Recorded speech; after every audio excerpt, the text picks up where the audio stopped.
Bonjour à tous, bonjour à toutes, bienvenue dans Tailgate, le live 100% EFL des équipes de The Playoff. On est de retour pour cette saison 2025 de LF, puisque les Paris Musketeers commenceront leur saison dans un peu plus de 30 jours, je crois, si je dis pas de bêtises, que c'est dans 33 jours, très précisément. Contre le Rainfire, ce sera au Stade Bauer, et d'ailleurs les tickets sont déjà en vente si vous avez envie d'en acheter. Les Paris Musketeers qui vont donc commencer leur saison, et nous aussi, on reprend le podcast ELF, toujours les bonnes habitudes.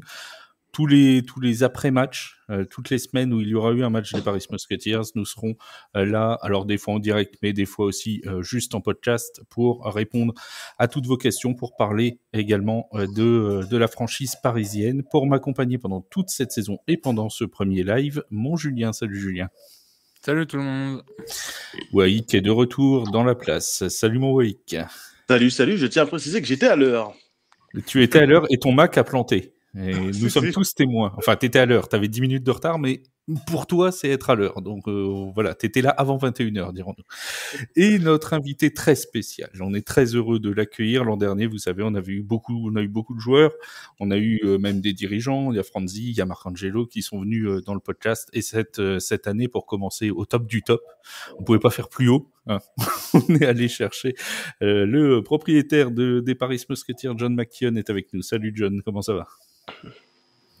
Hello. Good to meet you guys. Alors, je précise pour ceux qui ne sont pas francophones que les réponses seront faites en anglais et que mes deux traducteurs officiels, Nelson et Montfort, Waïk et Ju, seront là pour traduire, bien évidemment, toutes les réponses de John. Et visiblement, la connexion est meilleure qu'avec Marc Mattioli. Donc, ça va déjà être une bonne indication pour ce live. Évidemment, vous êtes dans le chat et vous êtes nombreux à avoir des questions pour John McKeon. N'hésitez pas à les poser en français, en anglais, peu importe. Nous traduirons, bien évidemment, pour poser vos questions à John. John, est-ce que rapidement, première question, tu peux, pour ceux qui ne te connaîtraient pas, te présenter et nous dire quelle est ta fonction au sein des Paris Musketeers? Do I need to translate right now? Yep. Comme tu veux. Can you just introduce yourself? Tell us who you are and what you do at Paris Musketeers. Yeah, sure thing. My name is John McKeon. I am the president and CEO of the Paris Musketeers. I basically, along with a couple other guys, a couple years ago, decided to start the team. And right now, I am kind of overseeing a lot of the day-to-day stuff that's happening on the ground in France. Getting excited for the season. I mean, we're in camp. People are showing up. Players are there. Coaches are there. We're 5 weeks away from home opener. So getting everyone pumped up, getting deals done, and making sure the team is projected. We have everything they need to be successful this year. Donc, il s'est présenté, hein, il a dit qu'il était John McKeon, qu'il était le président et qu'il a créé les Mousquetaires avec d'autres personnes il y a quelques années de cela. Et donc voilà, c'est lui qui chapeaute un petit peu ce qui se passe au jour le jour à Paris en ce moment. Donc voilà, il regarde tout, enfin il s'occupe des signatures des joueurs. Voilà, donc toutes les signatures des joueurs sont faites, les coachs sont là et il se prépare pour la saison et il a hâte que ça commence. En parlant de coach, John, il y a eu ce petit, on va commencer par ça, ce petit imbroglio autour de Marc Mattioli, qui nous avait dit l'an dernier dans le podcast qu'il allait probablement re-signer, qui a été annoncé comme re-signé, puis qui a décidé de partir. Est-ce que tu peux nous expliquer un petit peu comment la situation s'est gérée? So last year we had Coach Mattioli on the podcast. He told us that he was staying at Paris. It was announced later that he stayed at Paris, that he had signed for a new contract. But a couple weeks later, maybe a month later, he decided to take a job at Kennesaw State in the US. So how did that all planned out? Yeah, sure. No, first of all, Mark Mattioli, Mark is my cousin. Mark and I go back a long time. And he was instrumental to what we did the first 2 years in Paris. You want me to stop so you can translate between sentences? No, maybe. I will translate what you just said. So en fait, John et Marc Mattioli sont cousins. Donc, ils se connaissent depuis... c'est un truc de fou. Ils se connaissent depuis longtemps. Et donc, voilà, Marc Mattioli était quelqu'un d'important dans ce qui a été fait à Paris lors des premières années. And yeah, I mean, Mark, after the season, Mark was, I think he was, he was disappointed we lost in the playoffs. He was super eager to come back. And obviously in the lull, I think between the end of the season and him going back to the US for a while, I think he just, he realized that, maybe his time in Paris had come up at that point, and he was interested in pursuing opportunities in the US. I mean, Mark is a fantastic coach. Like, I don't need to tell you guys that. And he's, any school or organization in the US is very lucky to have him. So we're super excited that he's a defensive coordinator at a D1 school in the US. And yeah, that's kind of how it went down. Donc en fait, Marc Mattioli, il était parti pour rester. Il était vraiment déçu d'avoir perdu en play-off à Vienne. Et il est parti un petit peu quelque temps aux États-Unis, et c'est à ce moment-là qu'il a réalisé que voilà, son temps à Paris était peut-être arrivé à sa fin, et qu'il allait essayer de trouver d'autres opportunités aux États-Unis, et c'est ce qu'il a fait. John dit que peu importe la fac qui le signe, signe quelqu'un de bien, d'un super coordinateur défensif. Et qu'ils ont de la chance de l'avoir, et donc c'est le cas. Il a pu trouver un poste de coordinateur défensif dans une fac de division 1, donc voilà, c'est un peu comme ça que ça s'est passé. Et nous, on est très contents de l'avoir eu aussi à Paris pendant 2 saisons, et on salue Marc Mattioli s'il vient écouter ce podcast. On le salue une nouvelle fois parce qu'il a toujours été, et je le dis très franchement, il a toujours été très sympathique avec nous, les médias. Quand il était venu dans le podcast, on avait des petits problèmes de son. Il avait été vraiment désolé que ça se passe pas aussi bien que prévu. Et vraiment, c'est quelqu'un d'extrêmement sympathique. Donc, on salue évidemment Marc Mattioli. On a quand même un nouveau coach. Oui, parce que on va pas rester sans coach du côté des Paris Musketeers. Et c'est pas n'importe qui, puisqu'il s'agit de Jack Del Rio. Alors là aussi, il faut nous raconter un petit peu comment ça s'est fait. Comment Jack Del Rio, que tout le monde connaît dans le monde du foot américain, a pu arriver à signer chez les Paris Musketeers. So, how did you guys pull Jack Del Rio? Like such a big name, a renowned coach in the US and in the world, basically. A Super Bowl winning coach. How did you guys pull Jack Del Rio? Yeah, so I mean, we, the ownership group, I represent the stakeholders in the ownership group from the US side, and we have a pretty deep connections in the college football and professional football industry here in the US. And so when we learned that Mark wasn't going to come back, we were kind of behind. Everyone else had almost signed their coaches at that point. They were already recruiting players. So we knew we were kind of behind it. So we started interviewing right away. Obviously, this is a very unique and important position, head coach of a team, especially its second head coach ever. And so we talked to a lot of people. And it really wasn't until January where we got in contact with Jack through Yogi Roth, who is one of our advisors and owners. Yogi was a Big Ten, or he is a Big Ten sports announcer in the U.S., very well connected in the U.S. sports scene. And Jack, as soon as Jack heard it, I think he was very interested, about not only the Musketeers and the league, but about the opportunity to come and coach in Paris. He met with Coach Mattioli. He met with our ownership group, and he met with a couple players, and it was very quick. He was all in, and he's excited, and that's the type of guy Jack is. He's all in or nothing. Ouais, donc en fait, bien évidemment, quand Coach Mattioli a annoncé son départ, Paris était un petit peu en retard dans la recherche du nouveau coach, puisque à peu près tous les coachs avaient déjà signé à ce moment-là. Donc ça a été branle-bas le combat. Ils ont commencé les interviews et les entretiens tout de suite après. Et en fait, la connexion avec Jack Del Rio, elle s'est faite par Yogi Roth, qui est un journaliste et qui est aussi un des conseillers au niveau des dirigeants des Paris Musketeers. C'est ce fameux Yogi Roth qui est aussi un journaliste qui s'occupe de du college football aux États-Unis, hein, donc des universités de la NCAA. Et donc voilà, le mot est arrivé aux oreilles de Jack Del Rio au mois de janvier à peu près. Et il a tout de suite été très intéressé. Il a rencontré coach Mattioli, il a rencontré des dirigeants aux États-Unis, et voilà, il a été tout de suite très intéressé. Il est super, il a hâte que ça commence, il est super content d'être là, et voilà un peu comment ça s'est déroulé un petit peu tout le processus. Jack Del Rio, qui on le rappelle aussi pour ceux qui n'ont pas forcément suivi toute l'actualité des Paris Musketeers, c'est un scandale puisque sur The Playoff nous traitons au quotidien de cette actualité, mais tout de même vous avez pu passer au travers. Vient avec son fils aussi Luc Del Rio qui sera le coordinateur offensif des Paris Musketeers pour la saison 2025. Autre changement, et j'en profite pour saluer tous ceux qui sont là dans le live et dans le chat, hein. On voit vos questions, vous inquiétez pas, on les note et on les posera, il n'y a aucun souci. Autre changement au niveau du quarterback, puisque Zach Edwards est lui aussi parti comme coach Mattioli, remplacé par Jalen Anderson. Est-ce que comment s'est fait le choix de Jalen Anderson? Est-ce qu'il y a eu d'autres pistes qui ont été envisagées, ou est-ce que c'était un choix qui paraissait évident tant il a dominé la JFL ces dernières saisons?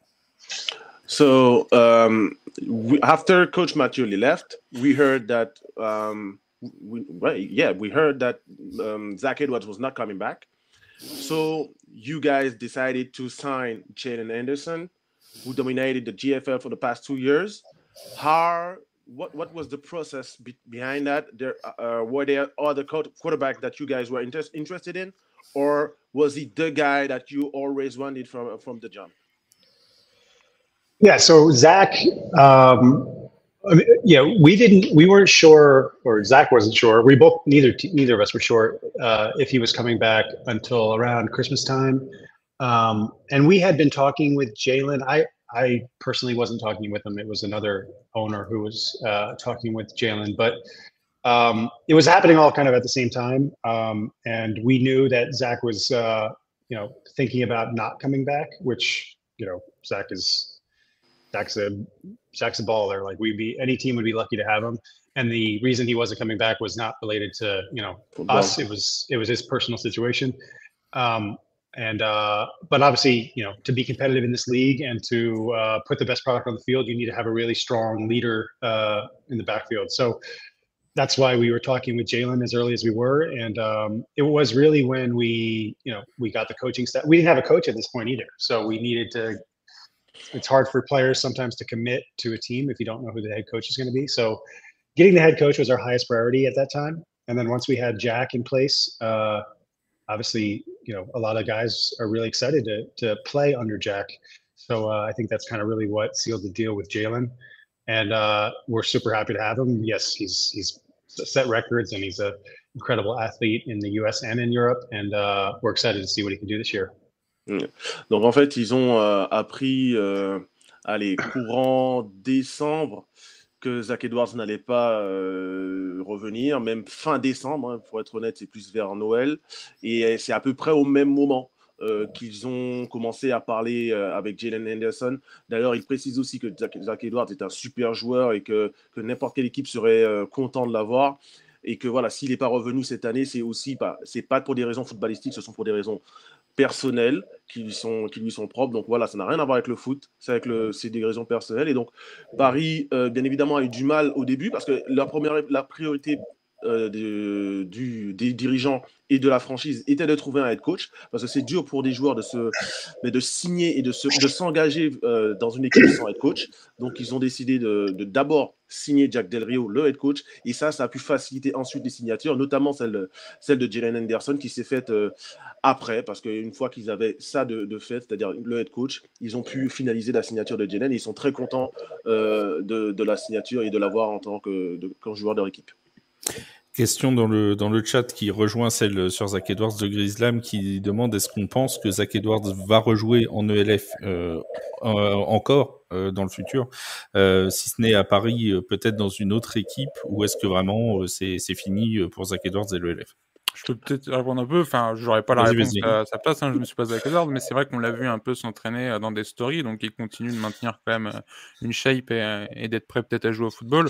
Après, ça reste ses raisons personnelles qu'ils l'ont fait sélectionner des terrains. Donc après, il reviendra quand il reviendra. Est-ce qu'il reviendra en ELF? Est-ce qu'il ira aux États-Unis ou en JFL? Qui sait? Mais bon, bah, c'est un joueur qui a beaucoup apprécié de ce qu'il a construit en ELF, et peut-être que s'il pourrait revenir un jour, on sait qu'il aidera n'importe quelle équipe avec le niveau de jeu qu'il apporte, quoi.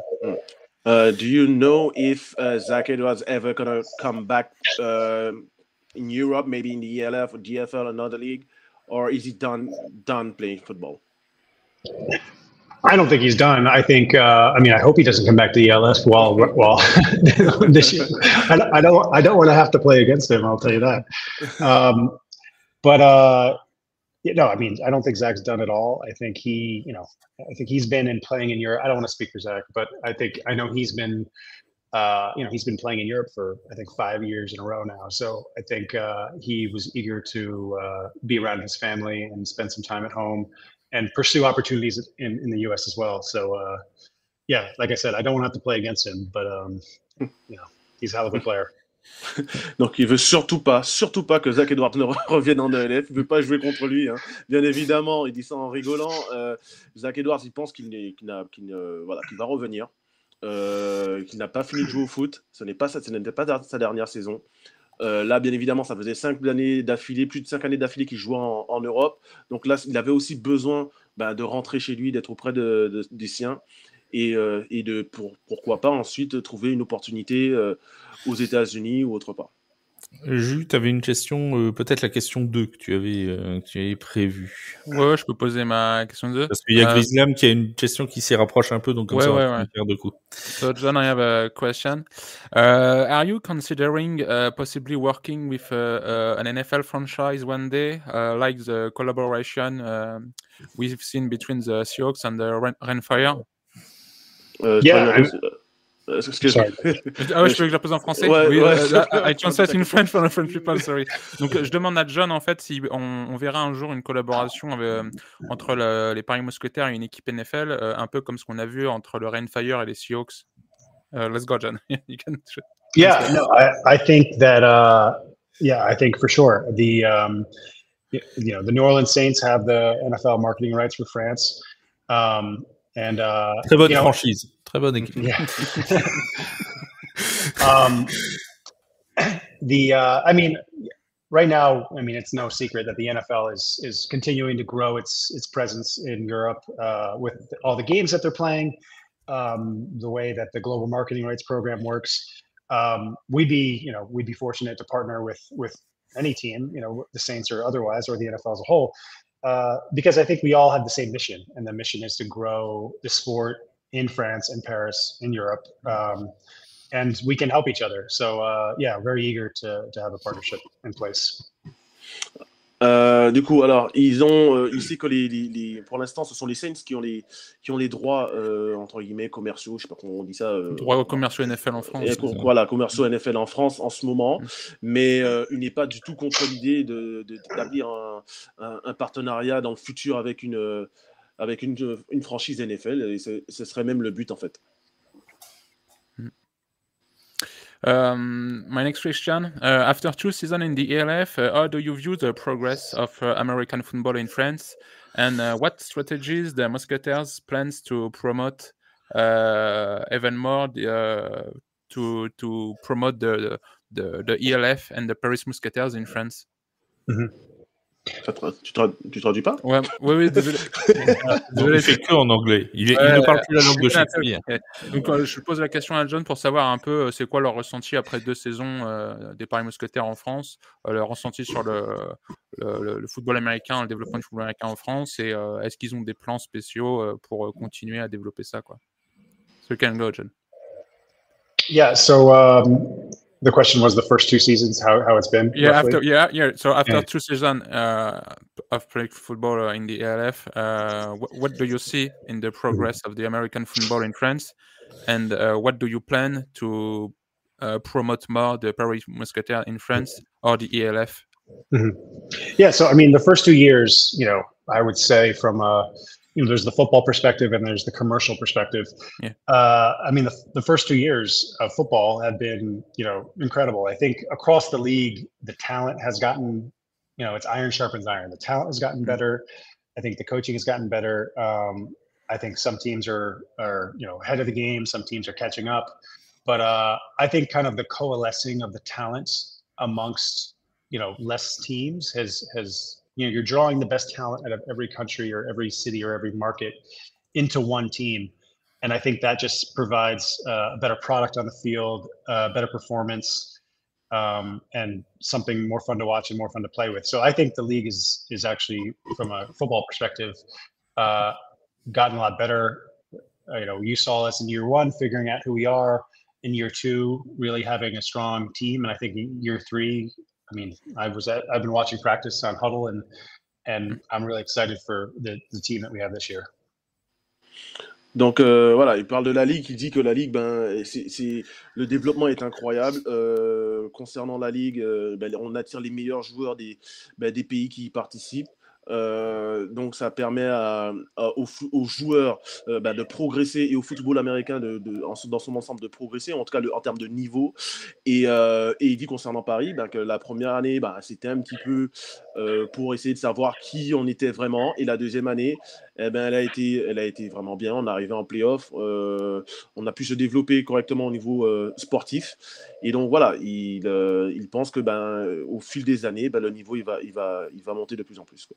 Alors j'en profite pour saluer ceux qui sont encore une fois avec nous dans le chat, donc Grislam, Kevin qui est arrivé il y a quelques secondes, qui tient le compte ELF Mousquetaires sur X, donc le compte fan de la franchise des Paris Musketeers. Et non, c'est pas moi qui fais la trad, moi je fais la trad français, c'est déjà pas mal. Il y a JP aussi, enfin bref, il y a plein de monde dans le chat, on vous salue bien évidemment tous, et continuez à poser vos questions. Alors, on a parlé d'un possible développement d'un partenariat avec la NFL. Grislam demande si avec la CFL ce serait possible, et notamment avec les Montréal Alouettes.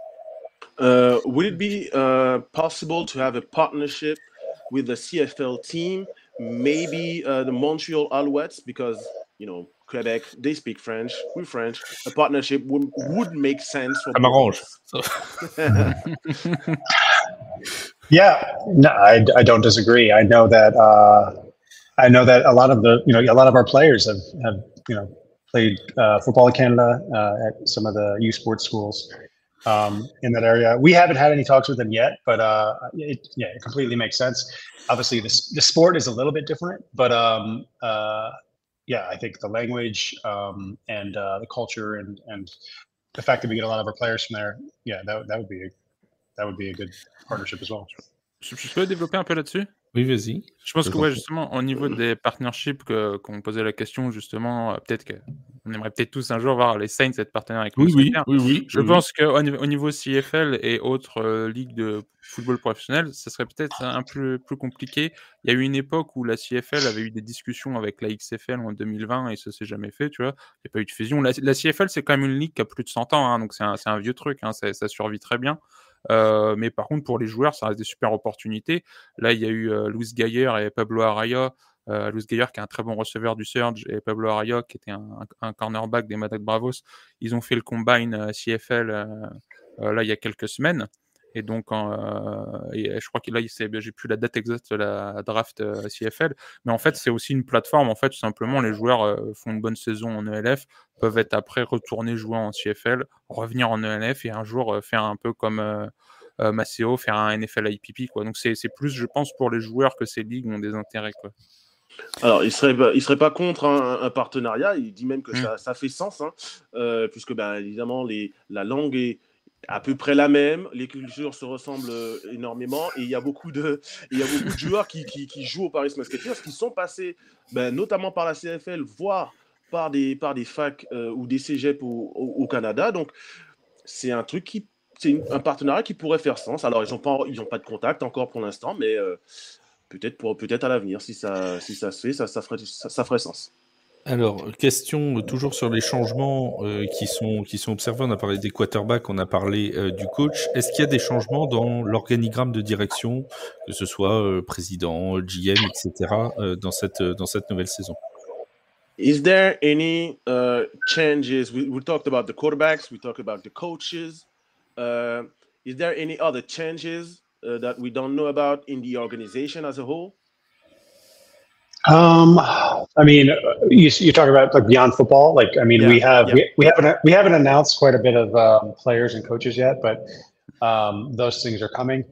Front office stuff, we've hired a couple, people that I will be announcing shortly. I mean, it's mostly commercial roles, so they won't really impact football that much.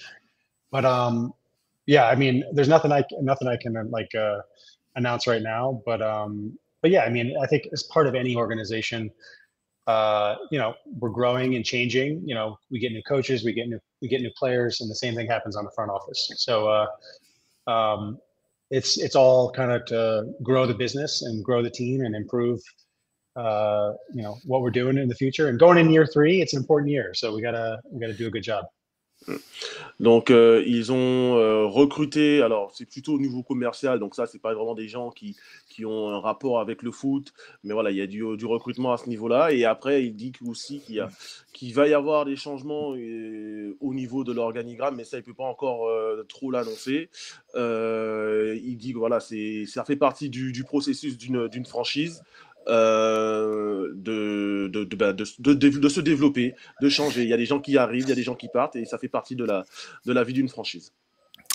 J'en arrive à l'un des changements principaux qui inquiète peut-être le plus les supporters avant cette saison 2025, c'est celui du stade, bien évidemment. Pendant 2 saisons, les Paris Musketeers ont joué à Jean-Bouin. Cette année, déménagement du côté du stade Bauer à Saint-Ouen-sur-Seine. Il y a beaucoup, on a vu, alors Wahid qui est au contact aussi de fans sur Instagram, Jules aussi sur X et nous sur The Playoff, on a vu beaucoup d'inquiétudes autour du déménagement des Paris Musketeers. Est-ce que on peut nous expliquer un petit peu pourquoi avoir abandonné Jean-Bouin, pourquoi avoir choisi le Stade Bauer? So lots of fans are questioning and wondering why did we change a stadium venue for the coming season. On Instagram, on Twitter, on the playoffs, they're asking why did we leave Jean-Bouin to go to Bauer, which is in not in construction, but they are renovation, renovating the stadium as we're speaking. So why make this change? Do you need to translate that, or can I go ahead and answer? Yeah, you go ahead. Yeah, I mean, obviously you guys were at Stade Jean-Bouin. It's a beautiful stadium. It's in a great area. But you were there. Obviously, we weren't quite filling that stadium yet. Our goal is to be able to fill a stadium as big as Jean-Bouin one day, but we're not quite filling it yet. So we thought that a better atmosphere, I mean, Jean-Bouin was a great atmosphere. I'm not going to say it wasn't, but to have a kind of a more intimate atmosphere, something that we can really fill up, and also it can be more kind of cost efficient to the team, was a move to Stade Bauer, where the size of the stadium is kind of more in line with what we expect from an attendance perspective. And I think it's a stadium we can really grow into and a neighborhood we can really grow into. So we're really excited about that partnership. Donc voilà, en fait, le changement, il est naturel parce que Jean-Bouin, alors il dit que c'est un super stade, c'est un quartier qui est génial. Hein. Là, il n'y a pas de souci à ce niveau-là. Mais le problème, c'est que Jean-Bouin, il était compliqué de le remplir de façon, enfin, si on veut être réaliste, et il était compliqué de remplir le stade Jean-Bouin. Et aussi d'un point de vue financier, voilà, on va parler concret. D'un point de vue financier, il est plus rentable entre guillemets de se déplacer, enfin d'accueillir des matchs à Bauer qu'au stade Jean-Bouin, stade Bauer, qu'on est capable au vu de la tendance, du nombre de spectateurs qu'on a, de l'affluence qu'on a habituellement au stade, mais il est plus imaginable envisageable en tout cas de remplir le stade Bauer plutôt que le stade Jean-Bouin. Donc voilà, c'est un stade à la taille du club pour l'instant, et Paris aimerait se développer dans le stade Bauer à l'avenir, y rester et même en fait se développer dans le quartier où se trouve le stade. Alors, on sait qu'il y a 2 matchs qui vont se jouer en dehors du Stade Bauer, le 22 juin contre le Francfort Galaxy et le 13 juillet, ce sera face aux Vikings de Vienne. Ces 2 matchs-là, là, ça va pas être une question, c'est une information que je donne à ceux qui ne l'ont pas encore. Les Paris Musketeers sont obligés de les délocaliser pour une raison très simple. Le Stade Bauer a servi au Red Star pendant toute la saison de Ligue 2 et sert encore actuellement au Red Star, et un repos de pelouse doit être observé légalement pour que la pelouse soit prête pour la saison suivante. C'est donc une obligation, et c'est pas un choix des Mousquetaires de dire on délocalise de matchs, c'est vraiment une obligation légale de devoir jouer ailleurs. Alors où? On ne sait pas encore, puisque visiblement le lieu n'est pas définitivement fixé, mais à moins que John puisse nous dire où c'est définitivement fixé, mais je crois que ça ne l'est pas encore. Do you already know where the two home games that are not going to be played at Bauer are going to be played at? I had the info during the week. Ticketmaster posted that the games were going to be played at Bondoufle, but they took those games out of the website. So do you know for sure now? Can you tell us where we're going to play those two games?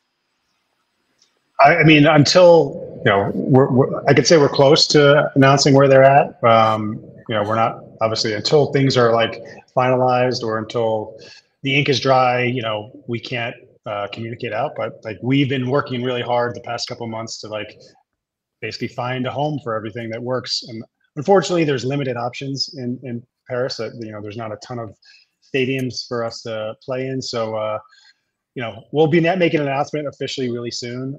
I hope, but obviously we can't come out and say anything publicly until everything is official.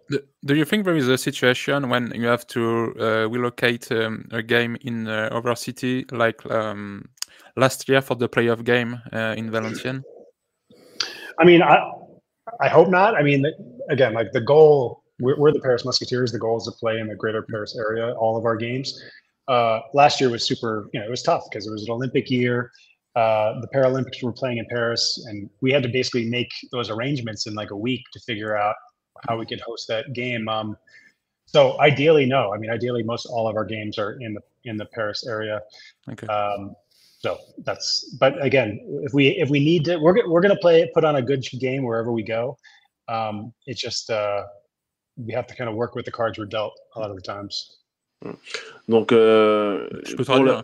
Vas-y. Non, mais oui, je demandais juste, je rajoutais pour savoir s'ils pensaient aussi qu'ils allaient à peut-être relocaliser des matchs comme ils avaient fait à Valenciennes l'année dernière pour le match pour le match de playoff contre les Ravens, mais l'année dernière il y avait la situation exceptionnelle des Jeux Olympiques et du calendrier un peu compliqué aussi à gérer, donc ils veulent vraiment jouer tous leurs matchs à Paris si c'est possible. Donc, voilà. L'objectif c'est vraiment de trouver un stade de remplacement à Paris ou tout du moins en Île-de-France, si dans le Grand Paris on va dire, si une solution dans le sein même de Paris ne peut pas être trouvée. J'ai une question toujours qui concerne le stade de Grislam qui nous demande est-ce qu'une finale de l'ELF pourrait se jouer prochainement à Paris? Could there be anytime soon, maybe in the near future, ELF championship game in Paris? Yeah, I mean, we've had talks with the league about hosting a game or them playing a game in Paris. The league office is the one who organizes and hosts the final wherever it is. So they would need to, obviously make the contacts with the stadiums. But yes, there's tremendous interest. I mean, Paris is an incredible market, and it's an incredible place to play football, and everybody wants to come here. I mean, that's one of the benefits of this league is that we get to host teams from other countries, every week. And I know that a lot of our teams and opponents are very happy when they come and play in Paris. So I'm sure everyone would be happy to play a championship game in Paris one day. Oui, donc en fait, c'est bien évidemment, c'est pas Paris qui décide où se joue la finale du championnat, mais c'est une décision qui est prise par la Ligue elle-même. Et bien évidemment, chaque année, les équipes qui viennent à Paris sont ravies de venir à Paris, les équipes étrangères, puisqu'en plus, c'est forcément Paris, c'est l'équipe qui représente tout le territoire français. Et les équipes qui viennent à Paris, à chaque fois, sont ravies de venir à Paris. Donc, il n'est pas impossible qu'un jour ou l'autre, la Ligue décide de jouer le match, la finale de l'ELF à Paris. Et ce serait avec grand plaisir que, bien évidemment, on l'accueillerait. Comment, une question encore une fois dans le chat, comment la vente de tickets pour l'instant pour le premier match se déroule? Est-ce qu'on est en avance sur les temps de l'an dernier, plutôt en retard, etc., etc.? How are the ticket sales for the first game, for the first home game going? Are we better than last year or not in such a good shape comparing to last year? No, I think we're trending kind of very similar to where we were last year. So I'm expecting, a crowd similar to what we had at Jean-Bouin at the home game. So yes, super optimistic and happy.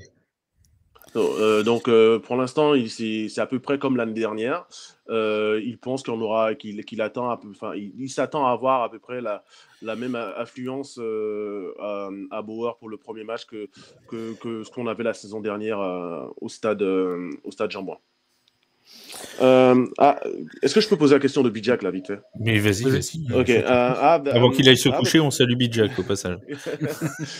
I have a question. Talking about the stadium, we know that it's not an easy task to fill up a stadium in France for American football, especially in the summer, during summertime. But why not? This question is, why not working more? Would you guys be willing to work more with the French media to help bring a bigger audience to fill up the stadium? Oh yeah, for sure. I mean, I think this is one of the areas that we can improve on. We at the end of the day, we are a startup and a small team, and we have very few people doing a lot of things, and sometimes things are fall behind, or we could be better. And I think this is one of the areas we can definitely be better at, and we're hoping to improve and work with partners like you guys and other French media outlets to help talk about the Musketeers, to help talk about the atmosphere, to help talk about the Red Company, to talk about the team and our players. And if I wish I had unlimited money and unlimited time to do it all, because I think we'd be a lot better if we did have those things. Donc, en gros, j'ai un moucheron qui m'embête depuis tout à l'heure, c'est incroyable. Donc, bien évidemment, il dit que voilà, il y a les Paris Musketeers, c'est vraiment une petite entreprise, voilà, et que donc il y a beaucoup de gens qui ont beaucoup de tâches à accomplir durant la journée et les jours de la semaine. Donc c'est pas forcément facile, mais il aimerait bien évidemment que c'est quelque chose qu'il aimerait améliorer à l'avenir, notamment le partenariat avec The Playoff et d'autres médias pour permettre justement d'aider à ce que la franchise grandisse et à ramener plus de joueurs. C'est voilà quelque chose sur laquelle pour l'instant ils sont pas au mieux, et c'est bien évidemment il nous dit aussi que il n'a pas l'argent illimité, l'argent ne tombe pas du ciel, donc c'est pas forcément tout le temps facile de trouver des solutions, mais ils essaient de travailler dessus pour que ça soit mieux à l'avenir.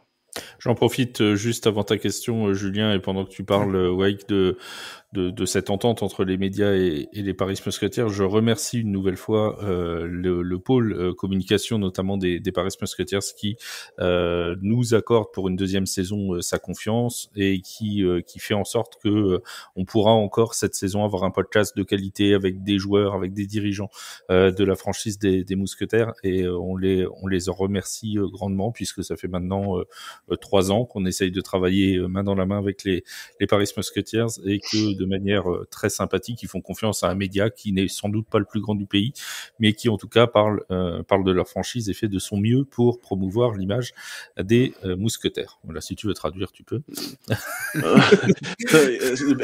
What he's saying is that he is very thankful for the Paris Musketeers to give him confidence to talk about the Paris Musketeers, to work together, to talk about the Paris Musketeers, to make the podcast possible. We brought players last year during the season, talk about the games that they played. So he's very thankful for all that the Paris Musketeers has done to maintain the relationship between the Paris Musketeers and the playoff media. Attends, Jules, il avait une question. Ouais, pour répondre un peu sur ce qu'il disait, justement, je vais la poser en français déjà. En fait, je vais demander à John un peu, la grosse nouveauté de cette année en ELF, c'est le ELF Game Pass qui arrive sur DAZN, et en fait, je vais lui demander un peu de savoir c'est quoi est-ce que les équipes ELF touchent quelque chose sur ce contrat. So John, my question is, this year the ELF Game Pass will be on DAZN, so this is a big news for the broadcasting side and for the fans to follow the league on the world. This off season, I see a lot of American people on the social media asking how I can watch the ELF from the USA. So there is a lot of world fans who wants to follow the ELF. So will the ELF franchise make any money from this broadcast contract? So the ELF give you money from the yeah. So the way that the agreement with the league is, so the league, the DAZN contract is part of the league's broadcasting and streaming rights. So they so collectively across the league, every team's games and broadcast rights are licensed by the league and then resold to DAZN or ProSieben Max. Last year it was with beIN Sport and stuff like that. So we see revenue through the league revenue share. So every year, all the revenue that the league generates based on our licensing rights are totaled up and then divided amongst the teams. So based on the terms of the deal, which they're obviously not public with DAZN, we will receive a share of it through the league revenue share, which is tied to all the other revenues that the league generates on our behalf. Tu traduis ou je traduis? Oui, donc pour rebondir sur la réponse de John, donc les revenus que génèrent les contrats de broadcasting et de streaming avec DAZN sont un peu comme tous les revenus que génère le ELF. C'est des revenus qui vont être distribués entre les franchises ELF. Mais comme il dit, donc ça reste des trucs qui sont privés, donc on ne connaît pas les chiffres. Mais oui, c'est ce qu'on peut imaginer que il y a cet argent. Les franchises ELF en retouchent un morceau, quoi. Alors, on a eu 3 fois la question dans le chat, donc je vais la poser. Est-ce que moi je connais la réponse, mais j'ai pas le droit de la donner. Donc, on va voir si John a le droit. Est-ce que les matchs seront toujours sur beIN Sport cette année? Ah oui, is beIN Sports gonna broadcast any games this year? I know that. So this is like a league question, really. They negotiate the deals with beIN Sport, and I know that they've been talking to them this year. I don't know.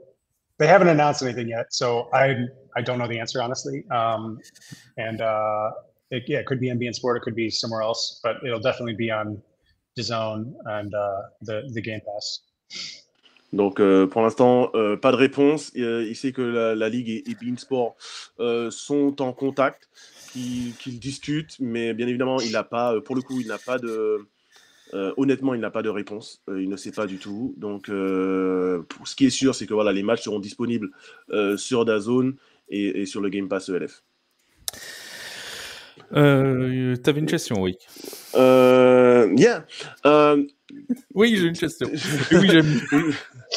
Regarding the player signing, a lot of fans, and I was also concerned about the communication, let's be honest, about the player signing. We saw that the average team had 30 plus players announced when we had only 10 or 11. It's getting better, but it's not there yet. Can you explain what went on? Why did it take so long for us to announce the players that we were signing? Yeah, I know. I mean, I guess I didn't really. I guess it's a good thing that it was worrisome, because I didn't, personally, I didn't realize that it would have been received, poorly. But no, I mean, you're right. I think this is one of the things maybe we can improve on is communicate better once players are signed, so you guys know who they are, and so you get a better idea of what the team is going to look like. But again, I think it's just an area where we can improve. We have had most of the team kind of signed for quite a while, and as the season gets closer, kind of more of the energy picks up around, the players are arriving in France, they're practicing, and we're in mini camp now. So we were hoping, I think the strategy was to maybe ramp up communications closer to the season, to have more to talk about, more to announce closer to the season, as opposed to like announcing players back in like December when we're still 4 months away from the season starting. So, but maybe you're right. Maybe it would have been better to announce guys further out. So again, it's good feedback. Donc pour lui, en fait, il s'inquiétait pas plus que ça, parce que c'est vrai que pour les joueurs sont pour la majorité signés.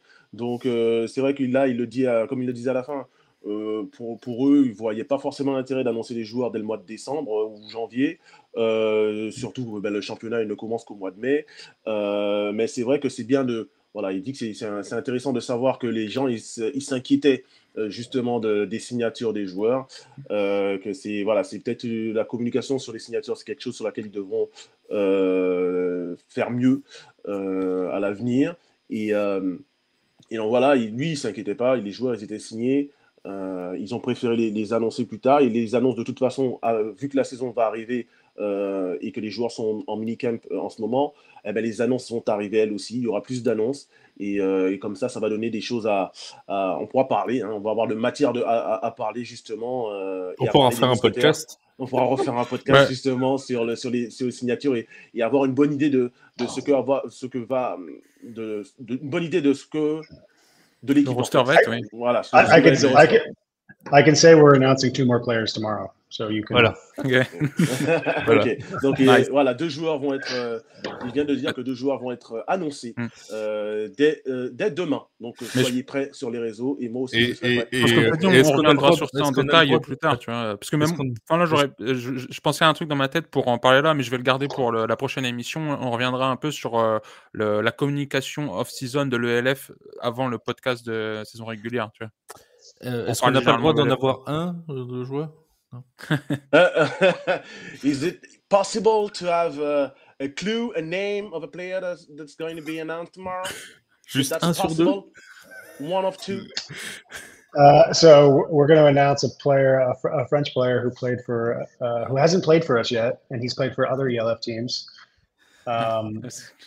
Can I give you a hint? Maybe you can guess who it is. This is I think I already know. Yeah, I think we know. What you said, I think I already know.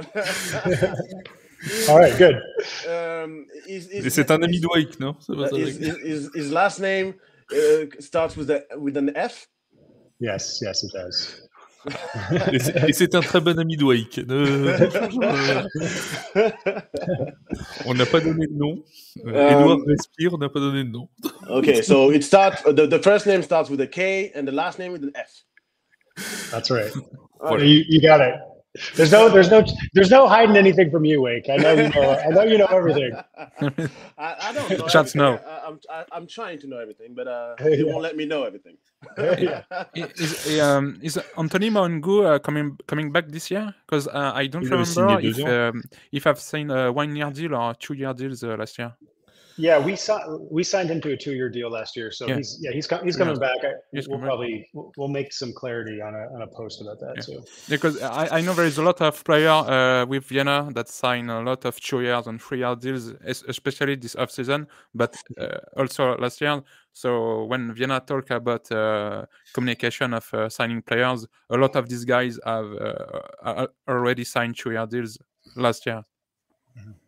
Yeah, that's another thing in this league. It's like interesting to see how it evolves. Because traditionally in the NFL and big leagues, like you sign guys to multi-year deals and stuff like that. And this league has always been, kind of 1-year deals for the most part. But I think as it evolves and as the league grows, I think that's going to become more common to see multi-year deals like that. So. Comment va son pied, me demande Jubin aussi. Attends, je vais traduire juste la question, la réponse du coup. Pour l'instant, alors il a dit qu'Anthony Maungu a signé un contrat de 2 ans l'an dernier, mais donc il va y avoir un poste qui va clarifier tout ça, bien évidemment, dans les semaines à venir. Et que c'est vrai qu'au début, l'ELF, c'était des contrats, majoritairement des contrats d'1 an. Pas comme on peut voir dans d'autres ligues, notamment dans la NFL, où les joueurs signent des contrats pour la plupart du temps sur plusieurs années. En ELF, c'était pas le cas, mais ça évolue. On sait que maintenant, les joueurs signent pour plus longtemps en ELF. Notamment, il y a l'exemple d'Arlan Kofi qui a signé pour 5 ans, je crois, au Rhein Fire. Donc voilà, ça va. C'est ça. Donc ça arrive. Et le salary cap augmente en ELF aussi. C'est un truc un peu secret, mais il augmente. Tout à fait. And there was a question about Anthony Maungu's foot. Is it better than last year? Because we know he was injured last year. Yeah, I mean, I think so. I think he's rehabbed it all off season. I think I have not, I haven't talked to him personally about it, but I think he's in a good spot. So excited to see him on the field this year. Il pense que voilà, tout va bien, qu'il a récupéré, qu'il a eu toute l'intersaison justement pour récupérer et soigner sa blessure. Alors, il n'en a pas parlé avec lui de manière spécifique, mais tout a l'air d'aller pour le mieux pour Anthony Maungu. Anthony, si tu veux passer dans le podcast, hein, c'est toujours le bienvenu. Évidemment. N'hésite pas à venir frapper à la porte. Excusez-moi les gars, I have a question. Would you consider hiring scouts to try to help you recruiting? French scout or European scouts? I mean, yeah, I'd have to talk to. I mean, right now it's funny because like, luckily we have a pretty good network of players, and I mean, French players have always been like the best athletes, the people that, you know, they've always gone and played for other countries because, you know, before the Musketeers existed, you know, half our team was playing on rosters in Germany or in other places. So it was very easy to identify all these guys because they were already playing at a high level in other places, whether in Canada or in Germany. And so it was, to start the team, it was almost like obvious, like, oh, recruit, you know, go get Maceo Beard, go get Anthony Mahongu. Like, it was very easy to recruit your team.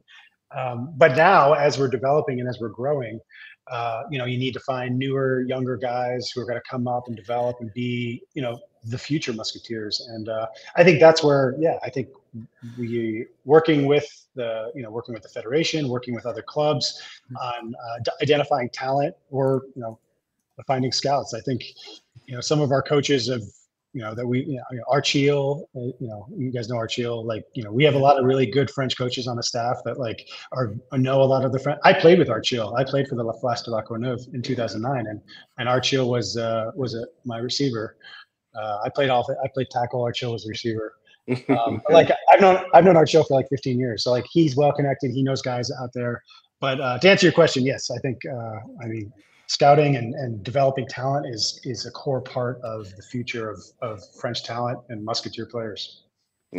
Donc, il n'en avait pas vraiment besoin avant, puisque très honnêtement, les joueurs qui jouent aux Paris Musketeers avant la création des Paris Musketeers jouaient déjà à l'étranger, parce qu'en France, on a d'excellents talents, et il dit même les meilleurs athlètes d'Europe, et les meilleurs joueurs français jouaient déjà dans les clubs allemands avant la création des Mousquetaires. Donc, ça a été vraiment facile de recruter, puisque on avait des joueurs qui étaient déjà connus. Mais à l'avenir, en effet, ils vont essayer de développer ce côté-là de recrutement, d'avoir des scouts. Alors, dans leur coaching staff, ils ont déjà des coachs qui ont comment dirais-je, un network, hein, donc qui connaissent pas mal de monde et qui connaissent pas mal de joueurs, qui ont déjà scouté pas mal de joueurs ou entraîné des joueurs. Il a mentionné Archil Monet avec qui il a joué au Flash de la Courneuve. Je viens d'apprendre que John McKeon a joué au Flash de la Courneuve en tant que tackle en 2009, avec Archil qui lui jouait receveur. Donc voilà, donc les connexions se sont faites à ce moment-là, et voilà, bien évidemment, ils connaissent pas mal de joueurs, les coachs qui sont chez les Mousquetaires à l'heure actuelle, parce qu'il y a d'excellents coachs français. Mais à l'avenir, c'est pas dans l'ordre de l'impossible de voir plus de recruteurs intégrer les Mousquetaires pour essayer de trouver des jeunes talents et identifier des jeunes talents, notamment en France. Tant qu'on en a parlé du Flash de la Courneuve, on salue toutes nos équipes de D1 en France, bien évidemment. On salue la D1 et la fédération. Voilà, j'ai dit tout. C'est les molosses, et tout le monde. On salue toute la D1, la D2, la D3, bref, tout le championnat de France de football américain. Une question sur les objectifs dans cette saison 2025 des Mousquetaires. Demi-finale l'an dernier. Pas de qualification pour la pré-saison. Demi-finale l'an dernier. C'est quoi l'objectif cette saison? À partir de quand on va se dire que la saison est réussie? What is the goal for the sports-wise? What is the goal for the team this season? We know the first season we didn't make the playoff. We had a record of 6-6. The last year we went 10-2, went to the playoff, won a playoff game, made a semifinals, lost, but it was still a good season. What will be a good season in your opinion for the Paris Musketeers? Yeah, I mean, I think, you know, if you look at our talent and you look at our potential, like, I think a championship is anything short of a championship to our team and to our coaches and our staff is, you know, that's where we should be. We have a championship caliber team where we have a championship coach team. And I think that we're trying to, you know, we're trying to meet those expectations and support the players and staff to achieve a championship. I think bringing something like that home is there's no reason why we shouldn't be able to do that if we have the talent, we have the staff. That's the level I think we're trying to achieve this year. Bien évidemment, lui, ce qui l'intéresse, je dis souvent bien évidemment, je trouve. Oui, bien évidemment. Ce qui l'intéresse, c'est le titre. Voilà, clairement, il pense que on a l'effectif pour jouer le titre cette saison, on a les coachs pour jouer le titre cette saison, et donc toute autre chose qu'un titre serait une déception pour la franchise. J'ai vu la question tout à l'heure de Grizzla, mais après je prends celle de JP sur la deuxième franchise en France. Mais quel est pour lui le principal danger dans cette saison? C'est que le Rainfire est double champion en titre. Il y a le Nordic Storm qui fait un gros recrutement dans cette intersaison pour ses débuts en ELF. Les Vikings aussi, sur lesquels il faudra comme toujours compter et qu'on va jouer 2 fois en plus en saison régulière. Quel est le principal danger pour la chasse au titre justement? Who is, in your opinion, the biggest threat to the title this year? Is it Vienna Vikings, Rheinfire, who are back-to-back champions? Vienna Vikings was a staple in the European football, in American football in Europe, or the Nordic Storm, the new team who made a really nice off-season recruiting players. Who is the biggest threat in your opinion? I mean, it seems like the league likes to give us the hardest schedule every year by back to back. That's a fact. That's a fact. So, not only they resorted the divisions, and Frankfurt is never should be slept on. I think they had a down year last year, but they're always going to be competitive. We play Stuttgart twice in division this year. I mean, that team is a powerhouse, and they have incredible talent and incredible coaching.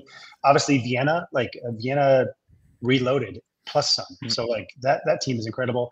And then it really doesn't. I mean, you can beat all of those guys, but if you don't beat the Rheinfire, then none of it matters. So and again, not to mention the other teams that's on the schedule, but we're playing 4 teams that I think are, so that's 8 games. That's 8 of our 12 games are against teams that are, I would say, in the top 5 in the league. I mean, at least. And to name one of them, I mean, I'm just going to say we have not beat the Rheinfire. We played the Rheinfire 4 times and we have not won. So I mean, we lost to Stuttgart twice as well. But I mean, if we beat the Rheinfire, I mean, they're the standard setters. They've won 2 titles. They lost a lot of guys, but that team and that coaching staff and that ownership group, that is a winning group. So I would challenge ourselves to if you can beat the Rheinfire, then you can beat anybody. Donc il se dit, et comme d'ailleurs il a raison, comme nous chaque année, que bizarrement, les Mousquetaires ont toujours le calendrier le plus compliqué en ELF chaque année. Et ça, c'est vraiment pas une blague. C'est un truc de malade. Les Allemands ne nous aiment pas, mais ça, c'est un autre débat pour notre Les bye weeks sont mieux cette année au final. Et pourtant, Dieu sait qu'on leur envoie Wake, qui est un fan des Allemands. Tu vois, on fait tout pour bien les chérir, nos amis allemands. Et ils continuent à pas nous aimer. Non, mais c'est clair. Non, mais le calendrier est très compliqué. Il dit que voilà, encore une fois, le Rheinfire, c'est le standard. Ils sont double champions en titre. Même s'ils ont perdu des joueurs, c'est une équipe qui est une organisation c'est ce qui se fait de mieux en Europe, avec un coaching staff de très très haut niveau. Il parle de Vienna aussi. C'est une équipe qui va être compliquée à battre. Il dit qu'il faut pas sous-estimer plutôt Francfort, qui a une saison un peu décevante l'année dernière, mais qui pourrait être une bonne équipe cette année. Et vraiment, voilà, dans notre calendrier, on a 4 équipes, donc ça fait 8 matchs contre des équipes qui sont pour lui dans le top 5 de la ligue. Donc on n'a pas un calendrier facile, mais malgré tout les difficultés qu'on va rencontrer, pour lui, l'équipe qui reste encore une fois à battre, parce que ça fait 4 fois qu'ils ont joué et 4 fois qu'ils perdent, c'est le Rheinfire. C'est l'équipe à battre cette saison, et c'est pour ça qu'on vous donne rendez-vous très nombreux le 17 mai pour battre le Rhein-Fire à domicile. Pour la première fois, ce serait la première fois qu'on arrive. Pour faire la Puisque fête. on rappelle qu'on a été honteusement volé par l'arbitrage l'an dernier à Jambouin par un arbitre allemand. Rappelons-le une nouvelle fois. Enfin bon, je veux pas. T'inquiète pas, John, faut pas réagir là-dessus. C'est juste moi qui. He was saying that last year we should have beat the. C'est pas une question. Rhein-Fire at home. It's not a. By the way, so it's not a question. He's just saying it, so you don't have to react to it. But if you want to, you can. You know the touchdown cancel, the punt return of Austin Mitchell. Yeah, we got robbed by the German referees last year. Oui, c'est une blague. Question de JP, enfin pas tant que ça, mais bref, c'est un autre débat comme dirait l'autre pour un autre jour. JP qui nous pose pour la deuxième fois la question, est-ce que John est favorable à la mise en place d'une deuxième franchise ELF en France? Would you like if there were to be a second franchise in France? Would you like it? Yeah, I mean, this might sound like not an obvious answer, but if there are 7 franchises, I think, in Germany, and I mean, if France can support 2 franchises, that's good news for the Musketeers. It means that there's enough fans, there's enough talent, there's enough interest in American football to support a second franchise. So I think it would create a natural rivalry for another team. So to me, as an owner of the Musketeers, I think the more football at a high level in France is the better for everybody. Donc ça peut surprendre, mais il serait pas du tout contre une deuxième franchise en France, surtout que ça voudrait dire qu'il y a assez de fans, qu'il y a assez de talent en France pour subvenir aux besoins de 2 franchises. Ça créerait forcément une rivalité. Et donc, bien évidemment, ce serait pour lui quelque chose de positif d'avoir une deuxième franchise en France si on est capable, bien évidemment, de subvenir aux besoins des 2 équipes. Mais il ne serait pas contre. Alors je vois beaucoup de questions et Wake, là c'est toi qui n'as plus le droit de parler pendant quelques secondes. Je vois beaucoup de questions sur la communication des mousquetaires, etc. Sur pourquoi est-ce que la communication est si mystérieuse sur le site internet qui n'est pas forcément à jour, sur les annonces de signatures qui ont été retardées. Et t'en as parlé, Wake, avec John tout à l'heure. Voilà. Non, mais je tiens à le dire aussi. Il faut comprendre à un moment que les Paris Musketeers restent, et John l'a rappelé, une petite entreprise et qu'il n'y a pas un pôle commercial avec 12 personnes qui sont en train de s'occuper des annonces, des réseaux sociaux, etc., etc. Donc voilà, c'est sûr que ça va pas toujours à la vitesse que les fans pourraient espérer, évidemment, mais il faut garder à l'esprit, et la personne qui s'en occupe nous écoute, donc je le salue aussi, que si on fait les podcasts, c'est aussi grâce aux personnes de la communication des mousquetaires qui doivent gérer Twitter, Facebook, etc., etc. Donc c'est aussi quelque chose à prendre en compte, et pas oublier que ça reste une petite entreprise et qu'on n'est pas là avec 70 salariés, quoi.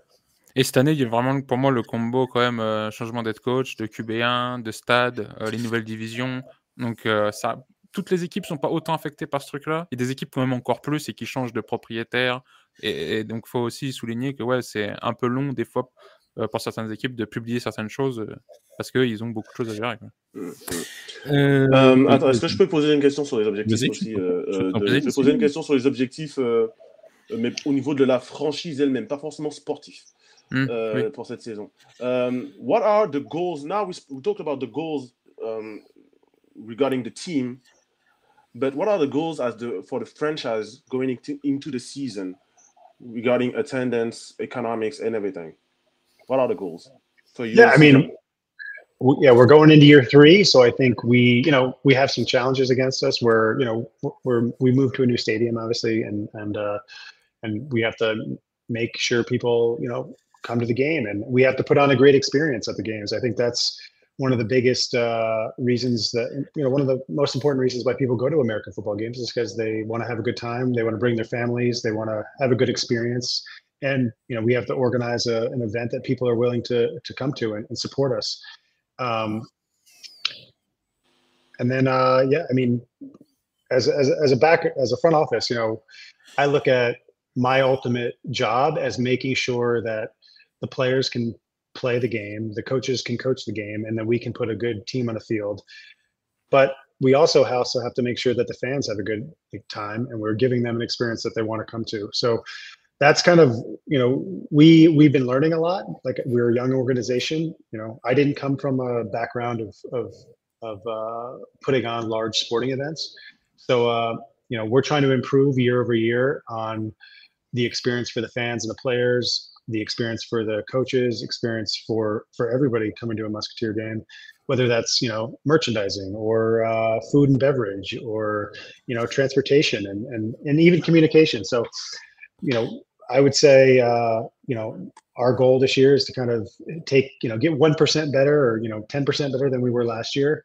And create a valuable and memorable experience for, for fans of the game, because at the end of the day, this is a business, and we need to provide, something of value to people so they understand, like, this is a spectacle, this is fun, and they want to come support the Musketeers. Donc, en tant que membre du bureau, entre guillemets, des Mousquetaires, son objectif à lui, c'est de permettre aux joueurs d'être dans les bonnes conditions pour jouer, pour s'entraîner, permettre aux coachs d'être dans de bonnes conditions pour coacher les joueurs, pour qu'on puisse offrir un bon produit, si on peut l'appeler comme ça, aux spectateurs qui viennent au stade. Donc voilà, l'objectif, c'est de s'améliorer par rapport à l'année dernière. Il parle de pourcentage. Alors, il dit d'être 10% meilleur que ce qu'on a été l'année précédente. Voilà, il sait que voilà, dans l'absolu, il ne vient pas, lui, du milieu. Voilà, c'est pas quelqu'un qui avait l'habitude avant d'organiser des événements sportifs à grande échelle. Donc il apprend. C'est une petite organisation, c'est une jeune organisation qui apprend et qui se développe chaque année. Et donc il se travaille, voilà, à offrir le meilleur produit possible aux spectateurs, parce que c'est un spectacle, que ce soit la nourriture et la boisson, c'est-à-dire le plus important. Après non, oui, on y est. Ce qui pour toi compte énormément. D'ailleurs, je tiens à préciser pour ceux qui nous écouteront en podcast que Wade a fait l'effort incroyable de ne pas manger pendant ce live, ce qui est quand même la première fois de la saison. Donc ça arrive. C'est clair. J'ai mangé à 5h de l'après-midi. Non, je rigole. Mais voilà, ils vont faire l'effort d'améliorer l'expérience du spectateur qui vient au stade. Donc ça passe par la nourriture, mais ça passe aussi par tout ce qui entoure le stade. Et donc voilà, ils vont essayer de faire mieux, que ce soit aussi dans la communication, et d'offrir ce qu'il y a de mieux aux Paris Musketeers, parce que bien évidemment c'est un business, donc il faut que ça fasse sens pour tout le monde. T'as les questions de Grislam ou pas, Waïkou, je te les passe. Oui, elles sont sympas. Il y a peut-être une fusion à faire un peu. Ça rebondit un peu sur ce qu'on parlait là. En gros, oui, ça parle du business plan sur les 5 ans à venir. Sur les investisseurs, ouais. Voilà, il y aura d'autres investisseurs qui comptent venir dans les Mousquetaires. There is a question in the chat. Is this a 5-year plan from a business perspective? And are there any new investors coming in soon, rather sooner than later? Yeah, I mean, when we started this thing 2 years ago, we raised money to fund it for, the first 2 years. And then, we've been raising money again now to fund it for another 2 years. And that kind of fundraising has been, fully underway for quite a while now. And, we're looking good, and we're excited to bring in new investors. We're bringing in new investors all the time.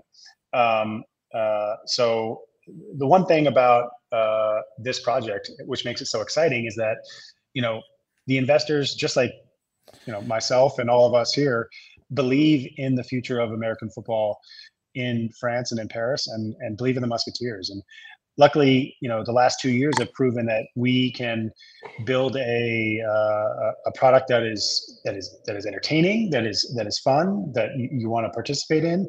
And as American football grows, as the NFL grows in Europe, as the popularity of the sport on TV grows in Europe and in France and sport, I think we're going to continue to grow, and our investors believe in that. So, we are. Is it a 5-year plan? I would say it's. We're in stage 2. We had our startup for 2 years, which was really kind of like proof of concept. Can this team work? Can we do professional football in France? And we did it. We did 2 full years of it, and here we are now, I would call it like our growth stage 2, where it's like, okay, we learned how to do this in the first 2 years. Now let's take the next step. Let's figure out how to, we moved to a stadium that was more cost effective. We signed an NFL head coach. Like we're kind of in our growth stage, and I feel like it's a great opportunity to optimize and become more efficient as a business, so that we can have a sustainable product that's here year in, year out, and continue to grow the sport and grow the team. So. Donc, c'est un plan à la base, c'était un plan sur 2 ans, un plan d'investissement sur 2 ans. Donc là, il y a un nouveau plan sur 2 ans qui a été lancé, bien évidemment. Ça fait 15 fois que je dis ça, mais ça, c'est pas très grave. Bien évidemment, oui. C'est clair. Vraiment que je fasse des cours de tic, parce que là, de toc, parce que là, ça va plus. En tout cas, c'est un deuxième plan. Alors, il est dans la deuxième phase du plan. On a la phase de croissance, puisqu'on a la première étape, c'était est-ce qu'on peut avoir du football américain professionnel en France. Les 2 premières années, ça a été fait. La franchise tient le coup. Maintenant, est-ce qu'on peut grandir? Alors, on a changé de stade. On est passé dans un stade qui est beaucoup plus... qui correspond, qui fait plus sens au vu de la situation du club, de la taille du club. Qui correspond mieux au club, et ils ont signé un coach NFL, donc tout ça fait partie de la croissance de l'équipe et de la franchise. Ils font venir des nouveaux investisseurs tout le temps, donc constamment il y a de nouveaux investisseurs qui viennent aux Paris Musketeers, et ils continuent de travailler au développement, à trouver de nouveaux investisseurs pour faire grandir la franchise. Très bien, parfait. Peut-être la question sur est-ce que la Ligue pourrait offrir des voyages pour le Championship Games pour les fans qui ne viennent pas d'Allemagne. Est-ce que ça pourrait être envisageable? Would it be possible for the league to grant tickets for, let's say, for example, for French fans to go see, if Paris makes it to the championship game, to go see the Paris Musketeers play that game in Germany, in Stuttgart, I think. Yeah, Stuttgart.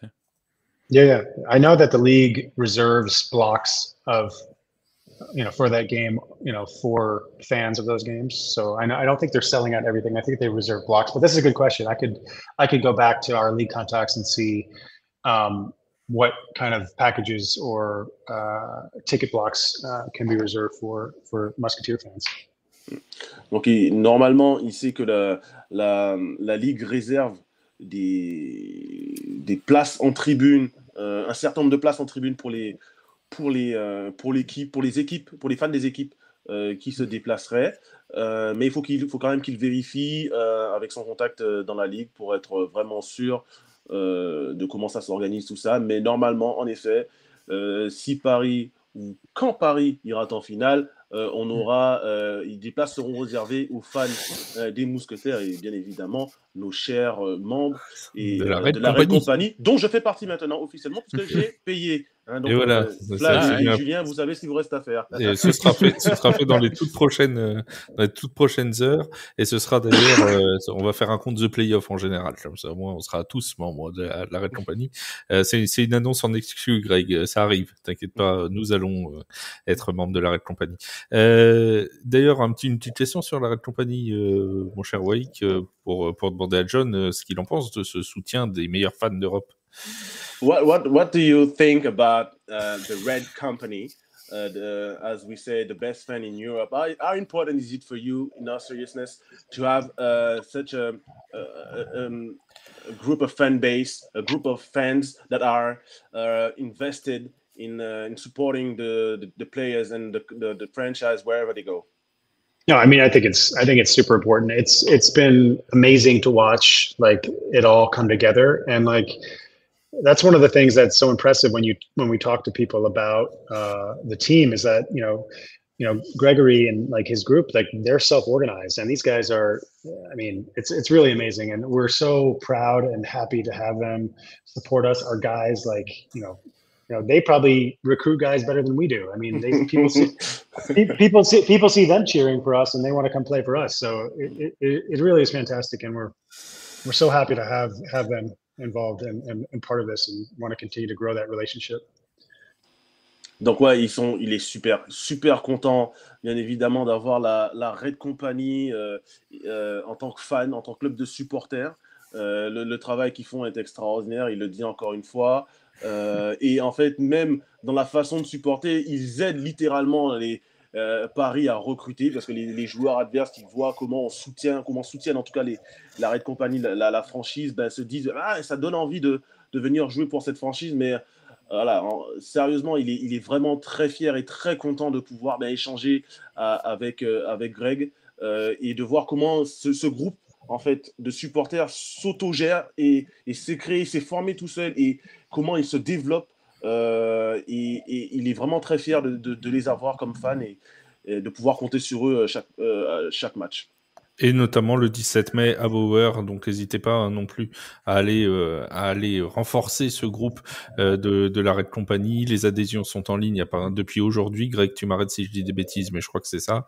Vous trouverez toutes les infos sur l'Instagram et vraiment n'hésitez pas, même le 17 mai, si vous êtes jamais venu à Jambouin, à aller rencontrer les gens de la Red Company qui seront là pour vous accueillir les bras ouverts et pour faire de Bauer un véritable enfer pour nos adversaires. Une petite dernière question peut-être, à moins que vous en ayez d'autres après, mais la dernière à moi en tout cas, une petite question sur Maceo Bird qui est donc parti en NFL IPP. Quel est le sentiment que ça évoque à John? La fierté, je suppose. What do you think about Maceo Bird going into the NFL Combine? Didn't not participate at the Combine, but going through the process of NFL IPP, having a pro day in front of NFL scouts. What do you think about all this process going for Maceo Bird? Yeah, I mean, if there's anyone who's like the perfect example of what, you know, the type of, you know, athlete and person that like France can produce, it's a guy like Maceo. Like, I mean, the guy he's so locked in and solid and, you know, such a great guy too, that like, you know, he's a perfect example of what this sport could be and like the type of player that could, you know, reach the highest levels of American football. So we are super proud of him. I mean, we're rooting for him every day. And I think he's just like the first of many that's going to come. Mm-hmm. He has a big chance to make it to the NFL practice squad, I think. Mm-hmm. Donc John nous dit c'est justement l'exemple parfait du talent qu'on peut avoir en France, Maceo, ce qu'il est en train de réaliser en ce moment avec le NFL IPP, donc ce programme qui permet aux joueurs hors américains, non américains, d'intégrer des practice squad NFL. Donc voilà, c'est l'exemple exact de ce que peut produire la France et il est très content. Maceo, c'est quelqu'un qui travaille dur, qui se donne à fond, c'est un fou de travail et ça va peut-être payer pour lui justement. Il va peut-être si les étoiles sont bien alignées et qu'avec un peu de chance, intégrer une practice squad NFL et on en serait bien évidemment tous fiers. Pour expliquer un peu plus justement en détail pour les gens qui ne connaissent vraiment pas le NFL IPP, enfin surtout par rapport au parcours des joueurs élèves justement. Donc en fait, les joueurs du NFL IPP, là, ils étaient 14, ils ont fait 10 semaines d'entraînement. Après, ils ont participé pour certains au combine, comme Lenny Kritz, le kicker du Stuttgart Surge. Il a fait un gros combine et après, il a été recruté par les Falcons. Donc, Lenny Kritz, lui, il jouera plus en LF, il va faire un training camp NFL. Oh, c'est bête! C'est bête! Il fait kicker pour le Surge. Et donc, après leurs 10 semaines, ils font un Pro Day, quoi. Ils ont participé au Pro Day de South Florida. Et Maceo a vraiment impressionné. Jay s'était fait repérer pendant le Senior Bowl parce qu'il imitait les reps des joueurs qui participaient au Senior Bowl et il a été vraiment là remarqué comme un des meilleurs athlètes du NFL IPP et même si là il n'a pas encore directement signé après le Pro Day dans une practice squad NFL, il a toutes ses chances en fait d'être recruté pour participer à un training camp NFL. Donc là, dans l'immédiat, on imagine que là, il il garde cette fenêtre à NFL ouverte et on ne reverra peut-être pas immédiatement en ELF, quoi. Et il y a une place réservée, on le rappelle, en practice squad pour le NFL IPP, pour les équipes qui recrutent un joueur venant du programme international. On en profite pour saluer. Qui coûte rien, quoi. Donc soit les équipes l'utilisent, soit l'utilisent pas. Malheureusement, il y a beaucoup d'équipes qui l'utilisent pas, quoi. Pour saluer Junior Ao, qui est toujours du côté de la NFL chez les Falcons d'Atlanta et qui sort de l'IPP depuis, c'était il y a 2 ans, je crois. Il y a 2 ou 3 ans, je crois. Voilà, qui est passé par les Vikings, puis maintenant par les Falcons. Il y a une dernière question de Rizlam aussi, si Wade, tu peux nous la lire. Alors, do you think the league is reaching a critical mass? What are the goals for the next 5 years? And what do you think is more important, more marketing or more grassroots? I mean, I think the league, I don't think it's reaching critical mass. I think that there's incredible white space, open space for the sport all across Europe. I mean, compared to the United States, like the level of saturation of American football in Europe is almost nothing. And I think that, the spectacle, the media readiness of American football, the athletes and the personalities, the storytelling, that can be done with American football. To me, it's why I love this sport. It's why I think there's so much potential. And why I think that, this is the future of what can be done with, and if you're going to do it, I mean, why not in Paris? Why not in France? I just think there's so much potential and so much future upside that we're going to have. We just need to, keep doing the small things, like I said, improve, 1% or 10% every season to in all our areas, whether it's media, communications, on the field, our sponsorships and partnerships, across the board, ticket sales across the board, both on the commercial and football side, continue to get better and take care of what's happening in our market and with our business. And then, luckily we have a great network of teams. I talk every week with the Vienna Vikings, with the Frankfurt Galaxy, with the Rhein Fire. I talk with their front office owners every week about, best practices and how we can help each other out. So I think the great thing about, the league does say football is family. And I believe that, deeply, because we all care so much about this sport and we all care about it succeeding and growing. I just think there's a great community across the continent for what this can be. And then, on the American side, like I said, Americans are crazy about football, and I think that they're excited to see this sport grow in Europe and are here to support it and help spread and grow it as well. So it's coming from all angles, and I really think that the future is really bright. Ouais, donc en fait, il dit non, qu'on n'a pas du tout atteint de seuil ou de plafond de verre, c'est ça comme ça? Le plafond. Oui, même de plafond. Le plafond est encore haut, justement. Il n'y a pas une histoire de plafond de verre. Bref, de plafond. On n'a pas encore atteint le plafond de ce que peut on faire en Europe. Excusez-moi, je ne suis pas prof de français. Donc, on n'a pas encore atteint le plafond de ce que peut et tout le potentiel en fait que peut apporter le foot américain, en tout cas en Europe. Parce que la ligue est jeune, donc il y a encore pas mal de choses à faire. On a encore des aspects à améliorer. Donc, il a encore parlé de la communication, des médias, du marketing. Il sait qu'aux États-Unis, ils ont tout intérêt. C'est vrai que le marché est un peu saturé aux États-Unis, avec la NFL, maintenant l'UFL et toutes les autres ligues qu'on peut avoir, l'Arena League, etc., qu'on peut trouver aux États-Unis. Donc, le marché est saturé. Donc, ils sont contents d'avoir aussi cette possibilité de se développer en dehors des États-Unis, et ça passe par l'ELF. Les franchises elles-mêmes communiquent entre elles, restent adversaires sur le terrain, mais en dehors, échangent beaucoup sur comment améliorer l'expérience, comment améliorer les entraînements, comment améliorer tout ce qui entoure en fait une franchise en ELF. Donc il a dit qu'il était en contact souvent avec notamment les propriétaires des Vienna Vikings, et donc toutes ces équipes, elles travaillent en fait main dans la main pour aider à développer le football américain en Europe, parce qu'il y a énormément de choses à faire. Il y a encore plein de territoires et de choses qui n'ont pas été encore essayées ou découvertes. Et donc tout ça, ils travaillent dessus pour que ça se développe et qu'on ait un meilleur produit chaque année à proposer aux fans. Bien évidemment. Bien évidemment. Ah, et toi, je ne l'ai pas dit, là. Non, tu n'as pas dit. Je l'attendais, mais tu n'as pas dit. Vas-y pour ta question, mon mec. Yeah, I had maybe I have 2 questions more for you. Ah bah non, on avait dit une.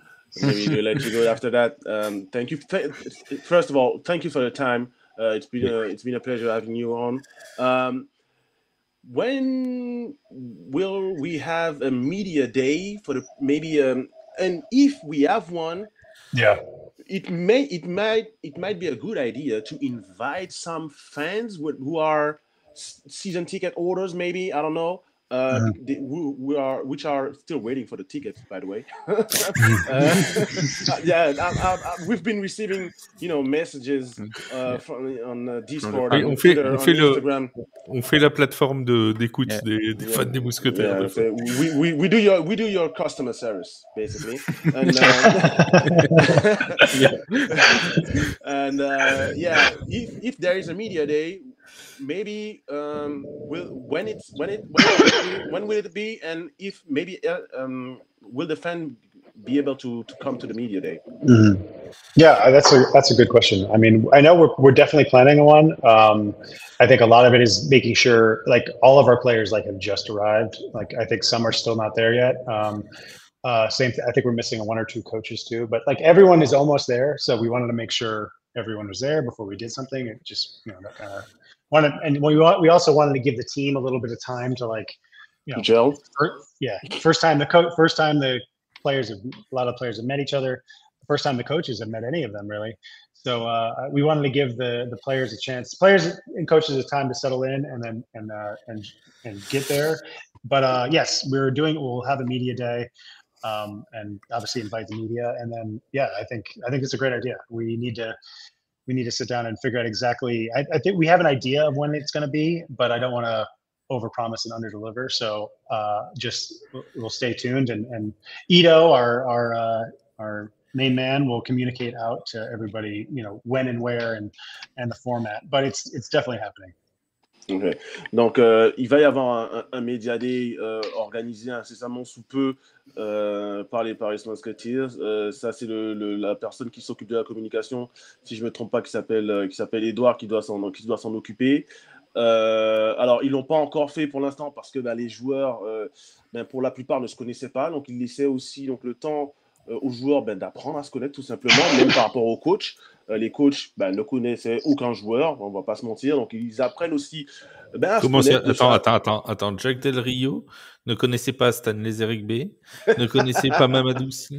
Non, mais c'est pas possible. Je ne veux pas croire une chose pareille. Tu vois, je ne veux pas y croire. Il ne connaissait pas Mathis Dupont, sans déconner. Non. Malheureusement, il ne les connaissait pas, mais je pense que maintenant, ils les connaissent. Et donc, ils apprennent juste le temps de s'installer, parce qu'il y a des coachs qui viennent d'arriver, tout bêtement. Des joueurs aussi qui viennent d'arriver, mais même juste d'arriver en France, mettre des pieds à terre en France.